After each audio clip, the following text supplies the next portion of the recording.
কেনিয়াকে আঞ্চলিক ওষুধ উৎপাদন কেন্দ্র হিসেবে গড়ে তোলার লক্ষ্যকে আরও শক্তিশালী করতে নিজেদের অঙ্গীকার পুনর্ব্যক্ত করেছে Square Pharmaceuticals Kenya EPZ limited.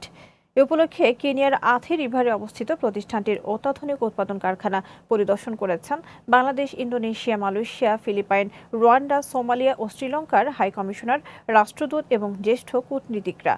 $75 million বেশি বিনিয়োগে নির্মিত এই কারখানাটি বছরে 200 কোটিরও বেশি ট্যাবলেট, ক্যাপসুল ও স্যাশে উৎপাদনে সক্ষম, যেটি পূর্ব ও মধ্য আফ্রিকার অন্যতম বৃহৎ ওষুধ উৎপাদন কেন্দ্র। স্কয়ার জানিয়েছে, বাংলাদেশের ওষুধ শিল্পের অভিজ্ঞতা কাজে লাগিয়ে কেনিয়ায় স্থানীয় উৎপাদন, প্রযুক্তি স্থানান্তর, কর্মসংস্থান সৃষ্টি এবং সাশ্রয়ী মূল্যে মানসম্মত ওষুধের প্রাপ্যতা নিশ্চিত করতে কাজ করছে প্রতিষ্ঠানটি।